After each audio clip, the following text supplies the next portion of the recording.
All right, hello everyone. Everybody that's online with us today, I hope, thank you for joining us. I wanted to go over the email that we sent out for reopening our Hunter Ed classes. So we appreciate all the work that everybody's doing and have done for Hunter Ed, and we just want to make sure that with reopening that we're doing this in the safest manner possible, and make sure that we don't get anybody sick during this time frame with the COVID-19 issues. Hopefully everybody's had a chance to review the email we sent out. We have that and a few other topics to discuss. Real quick, I'm gonna go over the guidelines. Class sizes are going to be restricted to 25 students. We recommend that classes are broken into smaller groups where possible, and the way we're recommending you do that is based on how many instructors you have, is trying to break them up into groups of 10 or less. Main reasoning for that is if you imagine 25 students spread out 6 feet apart for social distancing, that's a pretty wide area to be trying to effectively teach to at the same time. So smaller groups being taught by multiple instructors would be the preference. We're not going to set any specific guidelines to where you have to do it a certain way, just restricted to the 25, because we don't know what your guys' classrooms look like in all cases. So you're going to have to adapt that to your instructor group and your areas to teach from. All participants and instructors are going to maintain a 6-foot spacing. In the email, I put the only exception for that would be when necessary on live fire. I am going to amend that after discussing it with Roger Furman. We're going to change that wording to the exception is when doing firearm handling, recognizing that there are some times you may need to do some hands-on adjustments teaching kids with the practice firearms as well. But those will be the only two, and as much as possible, please try to keep the spacing. Even when the firearm stuff's going on, do what's necessary to keep everybody safe. We want to make sure there's hand cleaning station or hand sanitizer should be available at all times. We will have some of that available that we'll send out with classes. We want to wipe down all firearms or anything else that is loaned out to students with disinfectant. Any volunteer, participant, or parent that shows signs of illness will not be allowed to remain at the class and should be sent home immediately. There's no wiggle room on that. If somebody appears to be sick or shows any type of signs that they're sick that puts anybody at risk, please send them home. And that's instructors included. And if you have to send a parent home, unfortunately that means the kid needs to go too, because the kid's been around that person while they're sick. It's required that all instructors and students wear masks at all times during class. We will be providing them if they don't already have them. We are not going to advertise that to minimize the amount of masks we have to put out there, but we will make sure that you guys have extra masks for your classes for the students that do show up that don't have one. It is worded in the class when we post the class that they need to bring a mask. So hopefully most of them will do so. I have gotten a couple questions. There's a few people due to breathing issues can't wear a mask while they're teaching due to making it restrict their breathing. I apologize, but that's not an option. The mask is required. If you can't wear a mask while you're teaching, unfortunately, we're going to have to ask you not to teach right now. It's not that we don't want you out there, but we want to keep you safe when you are out there, and that right now is the only way we can do so. Some additional safety items that we will be providing is I purchased a whole bunch of safety glasses that the students can keep. You will not have to collect them from them, therefore we will not have to clean them. Each student can take those home with them. We'll be providing some hand sanitizer, some nitrile gloves for instructors when you're handing off firearms, so you don't have to use hand sanitizer 30 times in a class. You can wear the gloves while you're doing the firearm stuff and then just throw the gloves away and wash your hands. We're providing face masks. We will have a face mask for every instructor. Sanitizer wipes to wipe down the guns with, and barricade which is used to wipe down the guns after the class is over, to help prevent rusting from having the sanitizer wiped on them during the class. So basically the instructions for that is going to be, we're going to ask you to, whenever the firearm goes from one student to another, we're going to wipe it down completely to make sure that there's nothing on there that could get the next person ill, and then we're going to continue to use it in that manner. Once the class is over, then we ask you to wipe it down with the barricade to prevent rusting. If you have any questions on how that's to be done, please feel free to email and ask me questions. I'll also send some directions out in a follow-up email outside of this to explain that. Another thing we've made that is going to be available to you guys is a recyclable copy of test version A. It'll just be a basic printed and stapled in the corner copy of the test that can be recycled at the end of the class, so that you don't have to try to wipe down the test with sanitizer.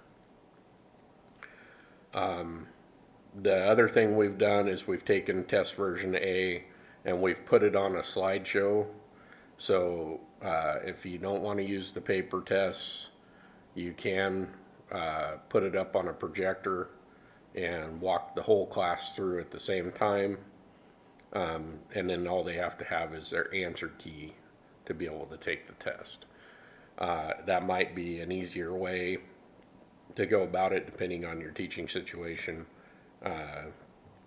because some students will want the test read to them anyways. That just gets everybody at once through the slideshow. Some instructors like to allow parents to tag along with the class.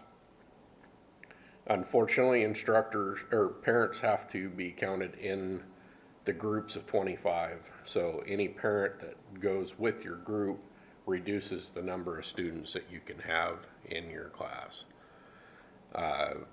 Due to contact tracing, that's mandated for us to do. Everybody has to be on the roster that is following along or engaging in the class.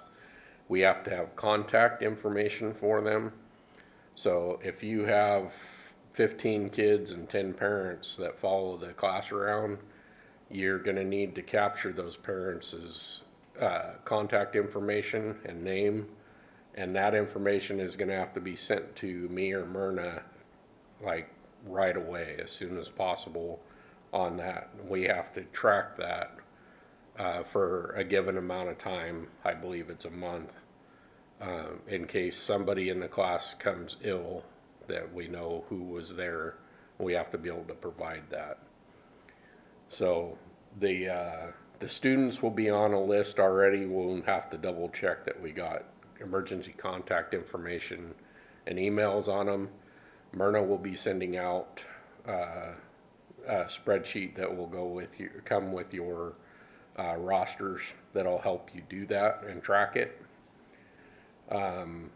But we need to make sure that if you do allow parents to participate in the class or follow your group around, we need their information as well.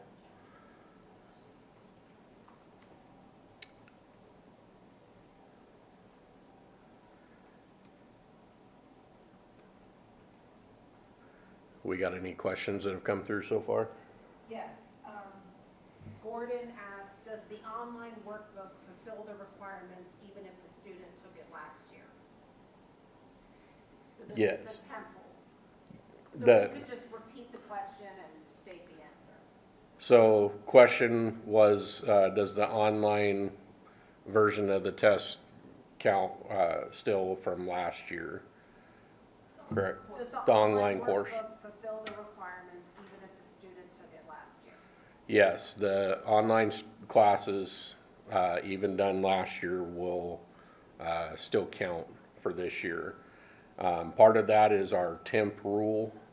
I have the temp rule here on our list for things to talk about.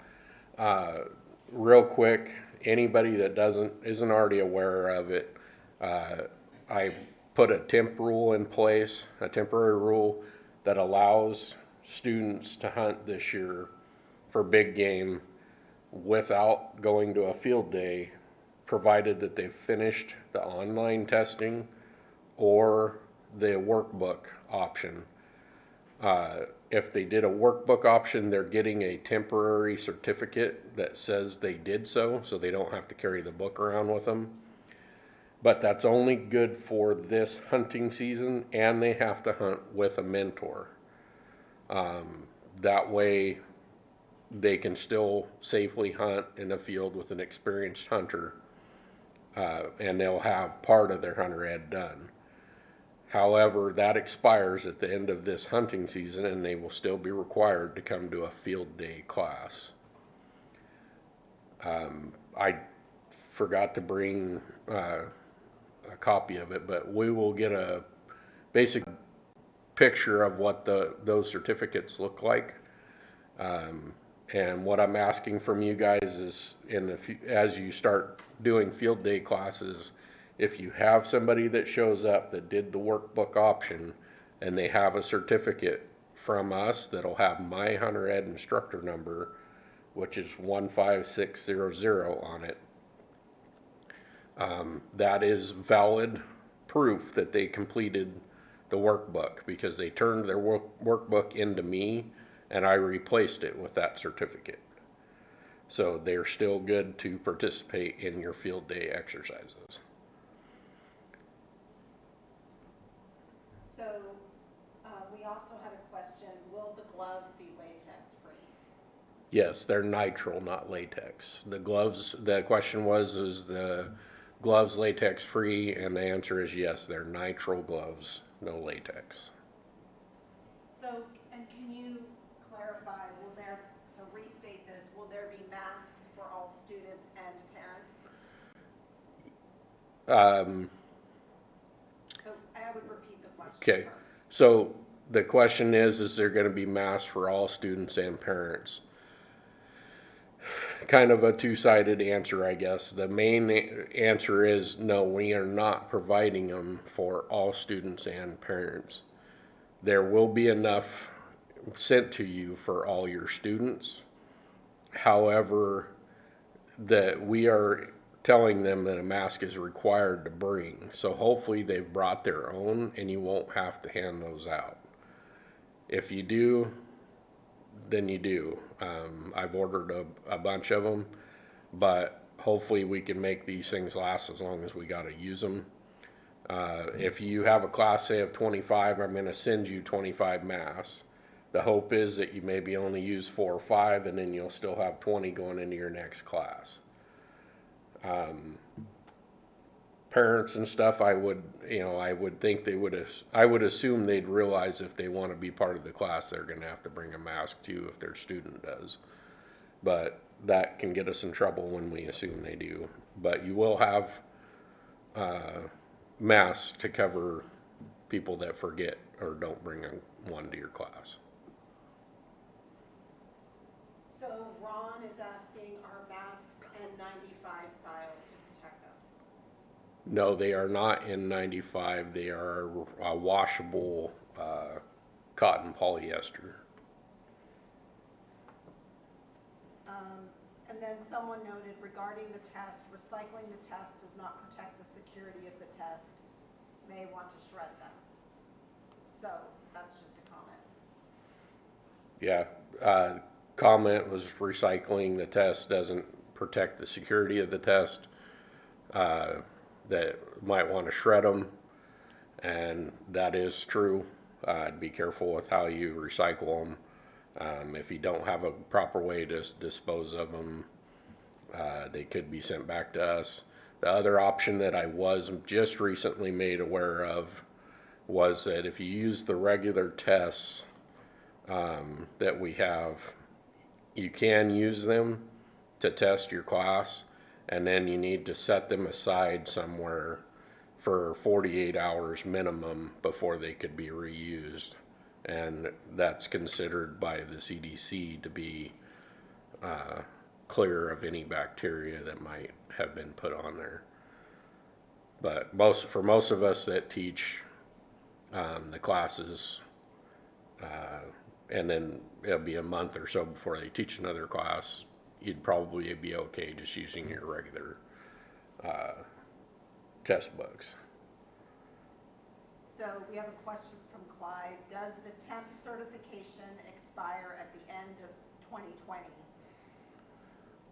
No, the test. Or the student's licenses, or when the student's licenses expire, which I guess is, I think the question is when does the temp Yeah. rule expire? So the temp rule, the question is when does the temp rule expire? So the temp rule is going to run through the end of what is considered the 2020 hunting season, which some tags roll over and go into March 31st, youth hunts in particular. Those hunts will be covered by the temp rule. Just after that, that will no longer be valid. We are encouraging, and we're going to be putting out some advertisement and stuff that classes are reopened. So even the people that have started to do this option, requested a workbook or done the online, we're still going to encourage them to just go ahead and get the field day class taken care of, and hopefully they can find one that works for them and their schedule.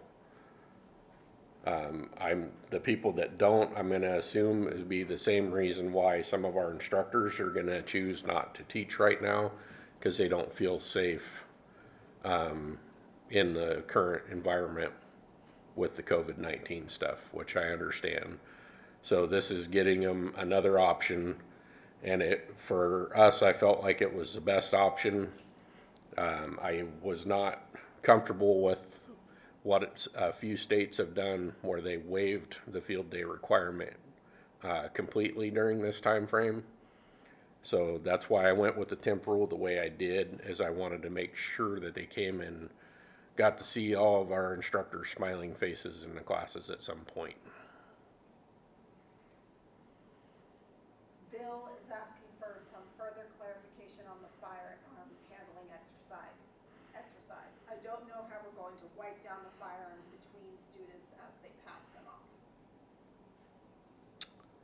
So I know that that's going to be different than what you normally have to do.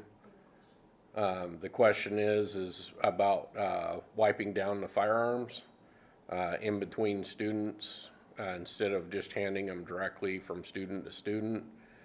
I do understand that that's going to be some extra work on our parts, and probably doesn't sound like the most pleasant thing to have to do, but unfortunately that's the nature of where we're at with this COVID-19 stuff.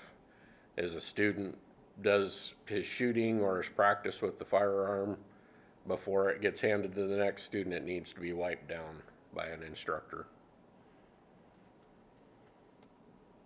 Bill asks, when will parents be informed that they will count towards class limit? Was that done on the email, or? We're messaging all classes that need to be in the car. Okay. The question was about when will parents be notified that they will count in the class sizes. in our messaging that we put out with the classes being reopened, that parents are being encouraged to not try to be part of the class unless it's something that's prior arranged with the instructor. I mean, and some instructors, the people that come and see them, know that parents are involved, and they have to keep the classes sizes smaller to do so.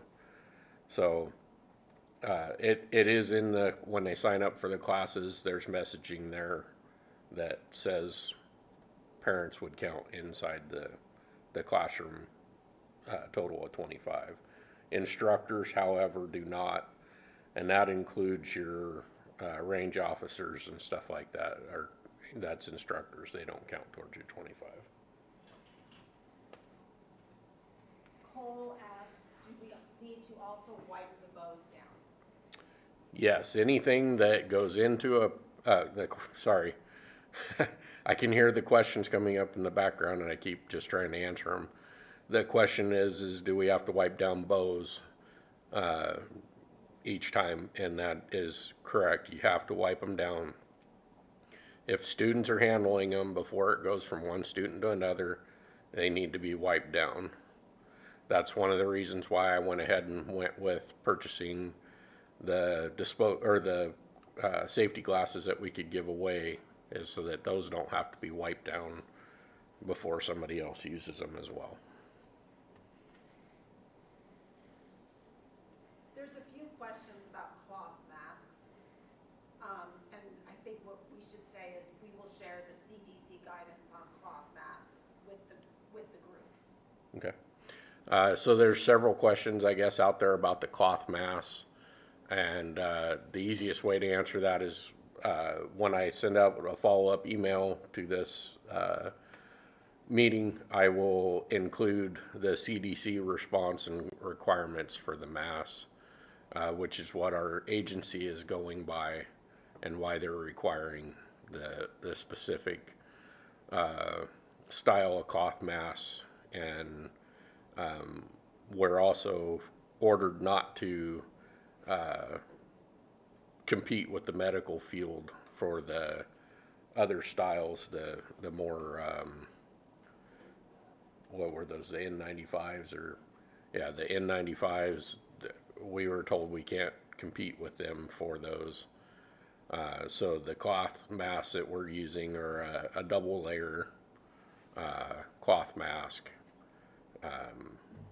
that we will be providing to everybody. It's the same ones that are being provided to our agency staff. That'll be in the field staff, and all of our offices will be getting them.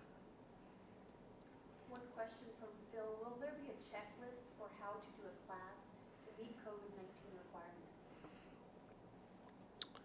requirements? Question on if there'll be a checklist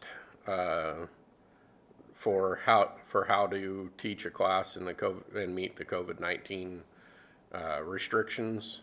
I can certainly make one up and send it to you with the outline of what was in my email.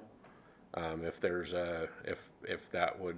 We also talked about putting in their box of supplies that they're receiving, expectations of how to use the materials. If that would be helpful, I'm happy to do that. I tried to explain that out in the email we sent out of what the requirements are.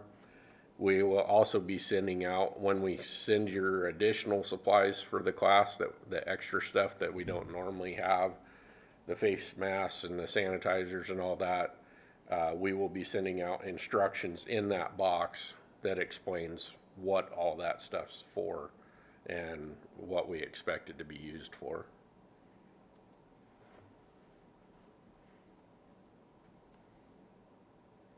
Those are all the questions I have. I have two more. Michelle, you want to ask this one? Okay. It's Bill again. So I understand that maybe the best way to pass the firearms off would be to pass to an instructor instead of just another student. So the question about whether the best way to hand off the firearms is from a student to an instructor rather from student to student. And that is, yes, that's the way we would like you to do it, so that it can be handed to an instructor so he can wipe it down. We're not saying you got to sit and scrub the thing out. Just give it a good wipe down, cover the contact surfaces, before you hand that to the next student.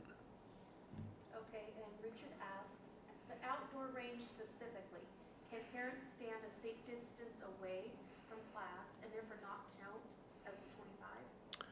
So question is whether parents can hang out in the class if they hang back away from the group and not count the 25. My answer to that is yes, they need to be approximately 10 to 15 yards outside of your group to be able to be considered not part of your group. One thing we got to make sure and keep in mind is we're following rules that have been set by the governor and the CDC, all the way down through, for all these classes, we have to get it approved through DAS and through the director's office. So we don't know who's going to be out there watching classes and see this big group of people, and want to know why we're not following the rules if a group of parents is too close to a group of students. If it puts us over the number, it can cause some problems. So we got to remember, especially when anything to do with hunting and hunter ed, we have to make sure that we're following these rules at all times. So I am okay with class parents being there at a safe distance away, but make sure that it's always at the 10 to 15 yards away, which I realize can't be done in classrooms, but that's the rules we have to play by at this point. Bill is asking if we have a mask handy that we can show them, so maybe in your next message to them we can see an attachment. I do not have, the question is do I have a mask that I can show you guys? At the moment, I do not. My order is currently in production. They are sending me out part of it tomorrow. Some of the first ones I'm going to send out for students is just going to be the simple white dust masks that we have, or that you see anywhere. Those are the first ones I've been able to get a hold of, I guess. But the ones that are coming out for instructors and the ones that will be sent for students in the future, which hopefully will be before any classes get going, will be a black 2-ply cloth mask with bands that go around your ears. I can try to send out an attachment from the website I order from.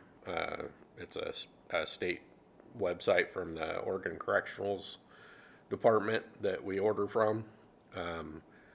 I can send out a link of what those look like and have a description of them. This is a good question from Bill. As the governor opens up phase 2, will our class sizes be modified accordingly? Okay, question is when things open up to phase 2, will our class sizes and stuff be modified accordingly? The quick answer is no, they will not be until the next update I will have for you on any changes that we make will not come before August 1st. If we make any changes based on people going into phase 2, it'll be on August 1st when those changes come available. The reason being is we're trying not to be caught in the middle of the game of who's in phase 1, who's in phase 2. That county made it to phase 2, but then got bumped back to phase 1 because there was a spike. So we're hoping to have a clearer picture to be able to make the adjustments on August 1st. So, question from Casey, are social distancing guidelines of 6 feet required during the classroom session? And what if our class will not support 25 students? Question is the 6-foot requirement required even in the classroom? And what happens if your classroom can't take 25 students at 6 feet apart? the answer is yes, the 6 feet is required in the classroom. And if your classroom can't hold that, you're just going to have to stick with smaller classes. Unfortunately, that's the way it's got to be. We don't have a choice in that. Something that we've done with our classes, and I realize the weather won't always be perfect for this, but we've moved our classroom activities outside and have set up some teaching tools to be able to present our classroom stuff outside. And if that's something that will help you because you got a small class, send me an email and I can discuss with you what those are and how they might be able to help you with your classes. That's it for me. Do you have any more? No, Okay. At the moment, it seems like I'm caught up on questions, so I'm gonna talk about a couple other topics real quick, and then I'll go back and double check to see if there's any more questions before we end this. So one thing I want to stress to you guys, everybody, please, and I can't stress this strongly enough, if you have a health condition that puts you at a higher risk for getting out there, I really don't want you teaching.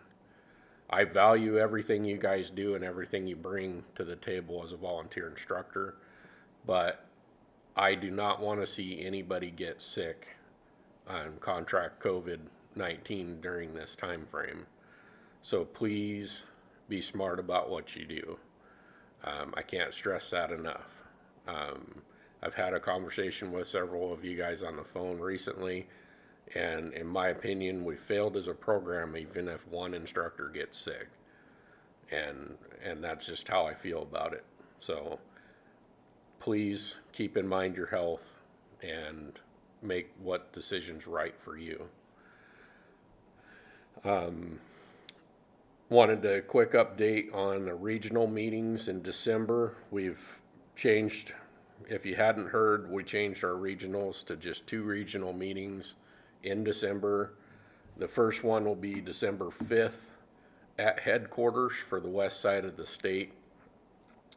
And the second one will be December 12th for the east side of the state. That will be in the Bend area. And it'll just be a 1-day meeting. We've picked some dates for the 2021 statewide conference, so we can start planning ahead for that. We're going to try something a little different with the area coordinator conference this year, and we're going to attach it to the statewide. So we will do the area coordinator conference on April 30th, which is a Friday, followed by May 1st and 2nd will be the statewide conference. And this will also be in Central Oregon. We don't have a location yet because I have to put it out to bid, but we will be in Central Oregon area for the area coordinator and statewide at the end of April. We already talked about the phase 2 adjustments. And I mentioned earlier the 6-foot distancing rule. The one exception that I had talked about was for live fire. We're extending that to be firearm handling. And looks like I already mentioned the last one was make sure that if a parent is in your group that you've captured their information and you get that to me or Myrna right away. I mean, absolutely, as soon as you possibly can. So we did have one last question. Can sibling groups sit closer than 6 feet to each other? So the immediate household question. The immediate household question, are siblings sitting closer together? The answer to that's going to be no. I understand that they're siblings and stuff, but to keep consistency in the classes, just keep everybody at the same distance. That way everybody looks like they're doing the same thing. The control of it's the same way. and outside entities that maybe not have nothing to do with the class don't see it as people not following the rules. If I have my own N95 mask, may I wear that? If you have your own N95 mask, you may wear that. Basically, the minimum standard is going to be the cloth mask that I send you. If you have a better mask, something that works better for you, it is absolutely okay to use those. I do know that there's some masks out there that have one-way valves on each side of it, like the N95s, that make the breathing in them a little easier. If you choose to go that route, you're welcome to do so. The things that will not work is a face shield, and bandanas have, even if they're folded in the manner to make it a mask, they've been deemed not okay for our Hunter Ed program.